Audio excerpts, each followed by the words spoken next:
welcome back to Otaku no Video. As always, thank you very much for joining me for my review of the first 2 volumes of Whistle, the shonen soccer manga that was published between 1998 and 2003 in Japan, covering 24 volumes, which is a fair amount, but not too bad, actually, by shonen standards. It tells the story of a boy named Sho, who joins his a new junior high and joins the soccer team on that junior high. In that junior high, he's not the team's pretty sucky, but he was kind of the shrimp on his old school's soccer team, which was kind of best in league, and he was never really able to play very well. So now he actually has a chance to play with these teammates. And what's interesting here is the actual characters. Sho himself has a lot of grit and determination. He clearly has some talent, but his real core ability is that he just practices. He spends tons of time practicing outside of school and just doing that, and he will put in the time.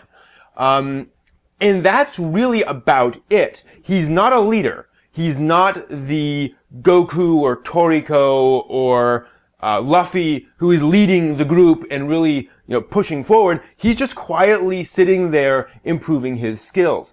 It's Tatsuya who becomes the captain of the soccer team, he's very smart and he is a natural leader. And he sees how Sho can be a wonderful rallying point for the team. And he basically rallies the team around Sho and uses that to push the team forward and rebuild it. And so you get this interesting counterplay and interplay between those two characters, which is really nice. It's not just one character driving the plot forward. It also allows Sho to be a nice, actually fairly quiet kid, and Tatsuya to sort of push things forward.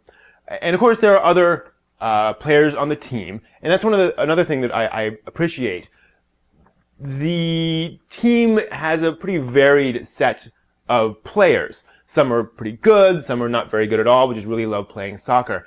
But there's nothing over the top. There's no one player who basically does nothing except for that one point where he pulls out the pass of God, whatever.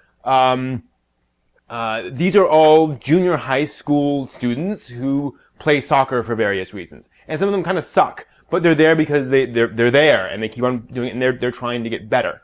And I just really appreciated that it remains relatively realistic.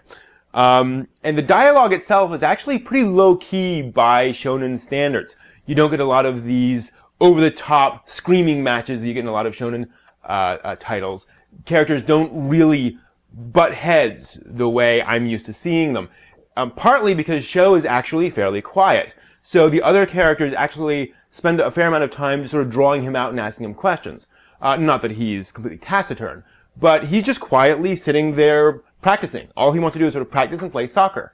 So you have this wonderful element of the other characters really observing Sho and then talking to him and sort of getting advice from him in little ways and talking to Tatsuya and other things. So you have this nice balance of interaction between characters. It's not driven all by one character.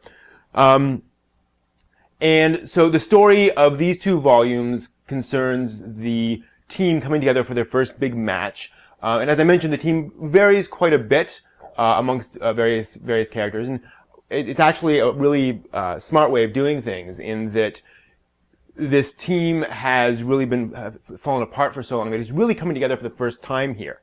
And you start to see a team really begin to form. You start to question, what does it mean to form a team? It's the kind of question that wouldn't be asked in a professional level soccer team. Those things have been worked out over the course of time. But for junior high schoolers, absolutely. So, it works very well.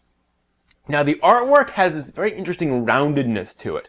I felt while reading it like the characters could be drawn from any angle, or I could really see the characters from any angle, which is really important for a sports manga, obviously. You want to see characters from different angles, different plays, see where people are on the field, things like that. So the artwork supports that fundamentally. And in an atmosphere that's relatively gritty. And I don't mean that in a noir sense, but in the sense of grit, of dirt. I felt dirt and I smelled sweat as I was reading this. The characters get dirty. They're playing in normal, average, middle-class sort of environments. They get muddy. It's not pristine, it's not simplified, and that is the reality of it. I appreciate the fact that it feels like normal kids playing soccer. Which is something that we don't often get in shonen manga, which tends to sort of push things crazily, at least over here. But despite all of that, it still retains a very upbeat feel. These are characters who are pushing themselves forward, and which makes this a great title for kids, because one of the main themes is that of determination and practice. That these characters get better through hard work and building up their skills. Without suggesting that that's going to solve all your problems magically, but that is the core. You can't get away from the practice of actually doing the thing you need to do.